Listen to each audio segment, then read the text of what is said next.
ವೀಕ್ಷಕರೇ ನಮಸ್ಕಾರ. ನಾನು ನಿಮ್ಮ ನಾಗರಾಜ್ ಚೋಳೂರ್, ಪ್ರಖ್ಯಾತ ಜ್ಯೋತಿಷಿ, ವಾಸ್ತು ಹಾಗೂ ಸಂಖ್ಯಾಶಾಸ್ತ್ರಜ್ಞರು ಮಾತನಾಡ್ತಾ ಇರ್ತಕ್ಕಂಥದ್ದು. ವೀಕ್ಷಕರೇ, ಇವತ್ತಿನ ಸಂಚಿಕೆಯಲ್ಲಿ ಮಕರ ರಾಶಿಯವರ ಜನವರಿ ತಿಂಗಳ ಗೋಚಾರ ಫಲಾಫಲಗಳು ಮತ್ತು ಪರಿಹಾರಗಳ ಬಗ್ಗೆ ತಿಳಿಸ್ಕೊಡ್ತಾರೆ. ಮಕರ ರಾಶಿಯವರಿಗೆ ಗುರುಬಲ ಇಲ್ಲ.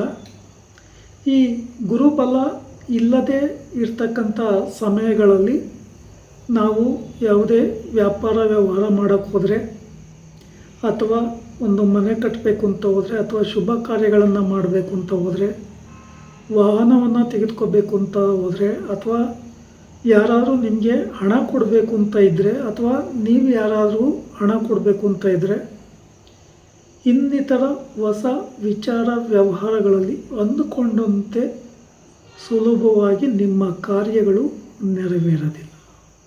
ವಿದ್ಯಾರ್ಥಿಗಳಿಗೂ ಅಷ್ಟೇ, ಓದಿದ್ದು ನೆನಪಲ್ಲಿರಲ್ಲ, ಅಥವಾ ಆಲಸ್ಯ ಬರ್ತದೆ, ಅಥವಾ ಓದಿದ್ದು ಮರ್ತೋಗ್ತಕ್ಕಂಥ ಸಾಧ್ಯತೆಗಳು ಇರ್ತದೆ.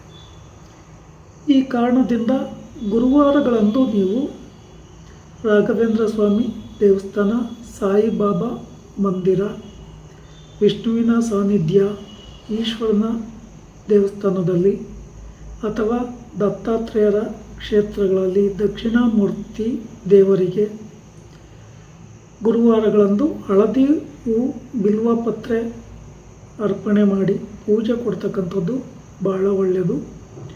ಸಾಧ್ಯ ಆದವರು, ಅನುಕೂಲ ಇರ್ತಕ್ಕಂಥವರು ಮಂತ್ರಾಲಯಕ್ಕೆ ಹೋಗಿ ಶ್ರೀ ಗುರುಗಳ ದರ್ಶನ ಪಡಿತಕ್ಕಂಥದ್ದು ಬಹಳ ಉತ್ತಮ. ಮಂತ್ರಾಕ್ಷತೆಯ ಪ್ರಸಾದವನ್ನು ಯಾವಾಗಲೂ ನಿಮ್ಮ ಪಾಕೆಟಲ್ಲಿ ಅಥವಾ ಜೇಬಲ್ಲಿ 10 ಕಾಳನ್ನು ಶ್ರದ್ಧಾ, ಭಕ್ತಿ, ನಂಬಿಕೆಯಿಂದ ಇಟ್ಕೊತಕ್ಕಂಥದ್ದು ಬಹಳ ಒಳ್ಳೆಯದು. ಇನ್ನು ಕೆಲವರು ಸರಳವಾಗಿ ಪರಿಹಾರ ಮಾಡ್ಕೋಬೇಕು ಅಂತಂದರೆ, ನಿಮ್ಮ ಗ್ರಾಮದಲ್ಲಿ ಇರ್ತಕ್ಕಂಥ ದೇವಸ್ಥಾನದ ಹತ್ತಿರ ಇರ್ತಕ್ಕಂಥ ಅರಳಿ ಮರಕ್ಕೆ ಅಥವಾ ಅಶ್ವತ್ಥ ವೃಕ್ಷಕ್ಕೆ ಗುರುವಾರದಂದು ಬೆಳಗ್ಗೆ ಹೋಗಿ ಸ್ನಾನಾದಿಗಳ ನಂತರ ಹೋಗಿ ಕೈ ಮುಗಿದು 12 ಸುತ್ತು ಆ ಅಶ್ವತ್ಥ ವೃಕ್ಷಕ್ಕೆ ಪ್ರದಕ್ಷಿಣೆ ಹಾಕಬೇಕು. ಈ ಸಂದರ್ಭದಲ್ಲಿ ಮೂಲತೋ ಬ್ರಹ್ಮರೂಪಾಯ, ಮಧ್ಯತೋ ವಿಷ್ಣು ರೂಪಾಯ, ಅಗ್ರತೋ ಶಿವರೂಪಾಯ ವೃಕ್ಷ ರಾಜಯತೆ ನಮ, ಈ ಮಂತ್ರವನ್ನು 12 ಸುತ್ತು ಪ್ರದಕ್ಷಿಣೆ ಮುಗಿಯುವವರೆಗೂ ಜಪ ಮಾಡೋದು ಉತ್ತಮ. ಗುರುಬಲ ನಿಮಗಿನ್ನೂ ತುಂಬ ಟೈಮ್ ಇರೋದಿಲ್ಲ. ಆ ಗುರುಬಲ ಬರೋವರೆಗೂ ಈ ರೀತಿ ಪರಿಹಾರಗಳನ್ನು ಮಾಡ್ಕೊತಕ್ಕಂಥದ್ದು ಭಾಳ ಒಳ್ಳೆಯದು. ಇನ್ನು ಕೆಲವೊಂದು ನೆಗೆಟಿವ್ ಇನ್ಸಿಡೆಂಟ್ಗಳು ಅಥವಾ ಆರೋಗ್ಯದಲ್ಲಿ ಏರುಪೇರುಗಳು ಅಥವಾ ಅಪರಿಚಿತರಿಂದ ತೊಂದರೆ ಕಂಟಗಳು, ನೀವೆಲ್ಲಿಯಾದರೂ ಹೋಗ್ತಕ್ಕಂಥ ಒಂದು ಸಂದರ್ಭಗಳಲ್ಲಿ ಹಣಕಾಸು ನಾಪತ್ತೆ ಆಗ್ತಕ್ಕಂಥದ್ದು, ಮೊಬೈಲ್ ಕಳೆದು ಹೋಗ್ತಕ್ಕಂಥದ್ದು, ಒಡವೆ ವಸ್ತ್ರಗಳ ನಾಪತ್ತೆ ಆಗುವ ಸಾಧ್ಯತೆಗಳಿರೋದ್ರಿಂದ ಹೆಚ್ಚಿನ ಜಾಗರೂಕತೆಯನ್ನು ವಹಿಸಿ ಸಾಧ್ಯವಾದಷ್ಟು ನಾಗದೇವರಿಗೆ ಅಥವಾ ಸುಬ್ರಹ್ಮಣ್ಯ ದೇವರಿಗೆ ಮಂಗಳವಾರ ಅಥವಾ ಷಷ್ಠಿ, ಪಂಚಮಿ, ಆಶ್ಲೇಷ ನಕ್ಷತ್ರ ಅಥವಾ ಅಮಾವಾಸ್ಯೆ, ಪೌರ್ಣಮಿಗಳಂದು ಪೂಜೆ ಕೊಡೋದು ಬಹಳ ಉತ್ತಮ. ಅಥವಾ ದೇವಿ ದೇವಸ್ಥಾನಗಳಲ್ಲಿ ಶುಕ್ರವಾರ, ಮಂಗಳವಾರ ಅಥವಾ ಭಾನುವಾರಗಳಂದು ರಾಹು ಕಾಲದಲ್ಲಿ ಪೂಜೆ ಕೊಟ್ಟು ಶ್ರದ್ಧಾ ಭಕ್ತಿಯಿಂದ ಪ್ರಾರ್ಥನೆ ಮಾಡ್ಕೊಂಬೋದ್ರಿಂದಲೂ ನಿಮಗೆ ನೆಗೆಟಿವಿಟಿ ಕಡಿಮೆ ಆಗುತ್ತೆ, ಶುಭ ಫಲ ಬರ್ತದೆ. ಸಾಧ್ಯವಾದರೆ ಆಂಜನೇಯ ದೇವಸ್ಥಾನದಲ್ಲಿ ಗಣಪತಿ ದೇವರಿಗೆ ಪೂಜೆ ಕೊಡೋದ್ರಿಂದಲೂ ನೆಗೆಟಿವ್ ಕಡಿಮೆ ಆಗುತ್ತೆ. ಅಥವಾ ಶ್ರೀ ಕ್ಷೇತ್ರ ಕುಕ್ಕೆ ಸುಬ್ರಹ್ಮಣ್ಯದಲ್ಲಿ ಸರ್ಪ ಸಂಸ್ಕಾರ ಶಾಂತಿ ಹೋಮ, ಆಶ್ಲೇಷ ಬಲಿ, ನಾಗಪ್ರತಿಷ್ಠೆಯನ್ನು ಮಾಡಿಸ್ತಕ್ಕಂಥದ್ದು ಬಹಳ ಒಳ್ಳೆಯದು.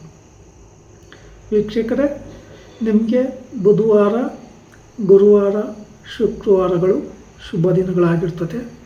ಪಶ್ಚಿಮ ದಿಕ್ಕು, ಉತ್ತರ ದಿಕ್ಕು ನಿಮ್ಮ ಕೆಲಸ ಕಾರ್ಯಗಳಿಗೆ ಯಶಸ್ಸನ್ನು ಕೊಡ್ತಕ್ಕಂಥ ದಿಕ್ಕು. ಈ ದಿಕ್ಕಿಗೆ ಸಂಬಂಧಿಸಿದ ವ್ಯಾಪಾರ ವ್ಯವಹಾರಗಳನ್ನು ಮಾಡೋದರಿಂದ ನಿಮಗೆ ಲಾಭದಾಯಕವಾಗ್ತದೆ. ಈ ದಿನಗಳಲ್ಲಿ ರಾಹುಕಾಲ ಯಮಗಂಡ ಕಾಲಗಳನ್ನು ಬಿಟ್ಟು ಶುಭ ಸಮಯಗಳಲ್ಲಿ ಕಾರ್ಯ ಮಾಡೋದು ಭಾಳ ಒಳ್ಳೆಯದು. ಶನಿವಾರಗಳಂದು ಕಟಿಂಗ್ ಶೇವಿಂಗ್ ಎಲ್ಲ ಮಾಡಿಸ್ಬೇಡಿ. ಹೊಸ ವ್ಯಾಪಾರ ವ್ಯವಹಾರಗಳನ್ನು ಮಾಡೋದಕ್ಕೆ ಉತ್ತಮ ದಿನ ಅಲ್ಲ. ಹಾಗೆ ಏನಾದರೂ ನೀವು ವಾಹನ ತೆಗಿತಕ್ಕಂಥದ್ದು ಅಥವಾ ಇತರೆ ವ್ಯವಹಾರ ಪ್ರಾರಂಭ ಮಾಡೋಕ್ಕೆ ಶುಭಪ್ರದ ಅಲ್ಲ.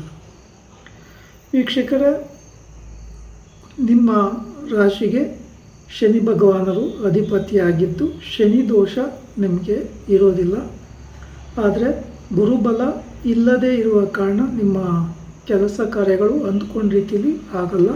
ವಿದ್ಯಾರ್ಥಿಗಳಿಗೂ ಸಹ ಗುರುಬಲ ಇಲ್ಲದೇ ಇರುವ ಕಾರಣ ಸಾಧ್ಯ ಆದರೆ ಗಣಪತಿ ದೇವರಿಗೆ ಗರಿಕೆ ಪತ್ರೆ ಬಿಲ್ವ ಪತ್ರೆಗಳನ್ನು ಅರ್ಪಣೆ ಮಾಡಿ ಪೂಜೆ ಕೊಡ್ತಕ್ಕಂಥದ್ದು ಅಥವಾ ಸರಸ್ವತಿ ದೇವಿಗೆ ಪೂಜೆ ಮಾಡಿ ಪ್ರಾರ್ಥನೆ ಮಾಡ್ಕೊತಕ್ಕಂಥದ್ದು ಅಥವಾ ರಾಘವೇಂದ್ರ ಸ್ವಾಮಿಗೆ ಪೂಜೆ ಕೊಟ್ಟು ಪ್ರಾರ್ಥನೆ ಮಾಡ್ಕೊತಕ್ಕಂಥದ್ದು ಭಾಳ ಉತ್ತಮ.